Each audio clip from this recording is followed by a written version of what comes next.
And hello. This video, I know I haven't made a video for like 2 months, but we're finally getting back into it.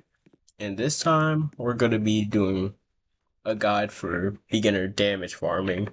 Because damage farming is one of the most important things you need for AWTD.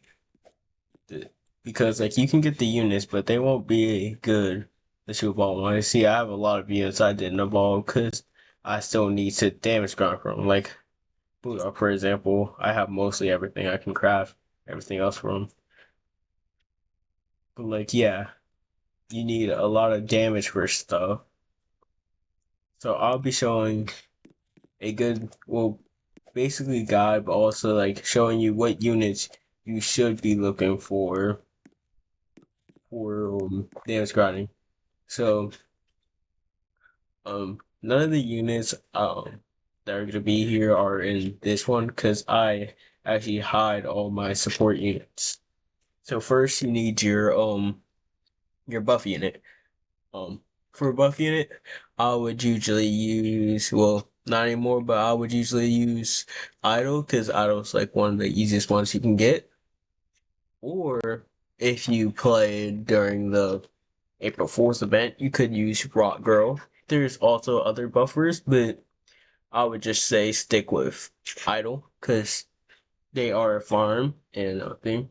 Also, if you're doing the infinite, because the stage you will be doing is I hit the wrong button. The stage you will be doing if you want to do damage grinding will be one of these, and make sure you have the right type to do it. I can show you that. Dang, where is the type board? Yeah, I don't remember where the type board is, but basically green. This one will be green. This one will be red. This one will be blue. And then these ones they do more damage to each other. So you want to remember that. But after you get buffer, you're gonna need basically the debuffer. Debuffers are the most important because basically they debuff the unit so they do more damage. Like it doesn't.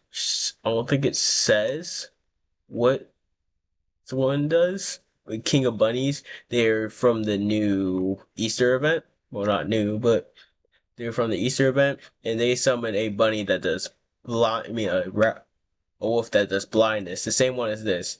This is still in the battle pass if you haven't got him, but it does blindness, and blindness does give slow, which slows the enemy down. Also gives vulnerability.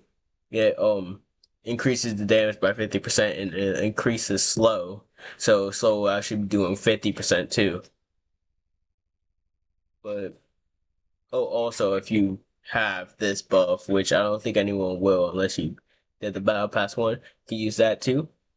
And also a early one, I don't remember which banner Funny Bam is on though. It's either Funny Bam's on this banner or I don't remember. I know actually I think it's on one of these banners. But yeah. The Demonic Hunt one has Funny Bam. I'm so glad that was there. And there's someone like he has a really good passive for this, which is when the enemies get closer, they get slower, which is a really good passive by itself. But also remember to bring one farm out. Remember if I said that, but you bring one farm.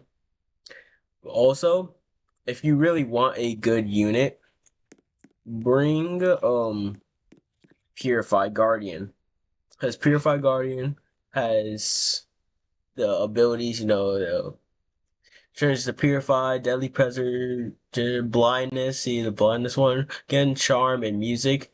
Now, Music, as we can see from right here, is four different effects, so that could be a debuff. So it's basically toss up. but she is a really good example for this. Not really a good example because she's basically, I would say, get her. I would say get her now. She's one of the best units in the game, but she also does. I can't really show it right now, but she has an ultimate form that combines all of the moves. But also, she does get a revive. That's what we're going to be talking about next, though. The revive. He actually does have a revival that revives off base, just so you can get some more damage in.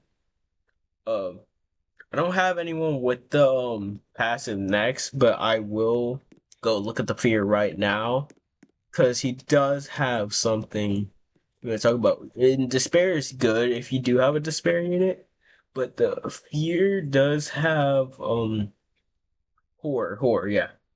'Cause it basically matches up despair, vulnerable, and stun. That is a really useful thing. I would evolve it if I had the Quincy tokens. But if you don't have that, I don't.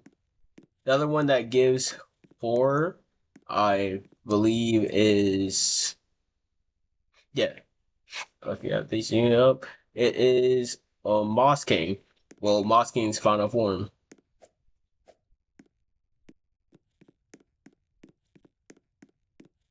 Now, also, if you already have a buff, you don't really need to bring Shining Idol. You can bring any other farm that is good, like Gamble Queen or Stone Doctor. But just so you know, you'll only need one per run. I think I said that already. But also, he has a revival too, which actually heals the base, which you really won't need a base healer unless they're doing base heals like him, where you can get trillions of damage. I mean, trillions of health. Or you can bring Gappy with his. Oh, also, if you're just looking for basically nukes and stuff for like orb runs, just bring nukes like Gappy or Sid. But I don't really think you'll need like All-Seeing Coward, because All-Seeing Coward is a good find and it does double the effective, but I would say this more is just for multiplayer, someone can bring one. I would also say Funny Vamp is more multiplayer. And Funny Vamp also does have a nuke. But yeah, those are most of the things that we should do. Now, because it's been 2 months, I can tell me down in the comments if you do want an updated version of this, cause um updated version of the beginner guide, because there's a lot of new stuff I can add to the beginner guide. Basically new stuff like the new units like Mirko and I remember the stuff. And I really have to remove the Madoka units because the Madoka units went off. But yeah, there's a lot of units I can say are beginner units now. But if you want me to redo it, I will. But that is all I have for today. So I'll try to post more and to keep my beginner guides updated. But I can do a mid game one too if you want me to do the mid game one before I do a new beginner one. All right, see you guys.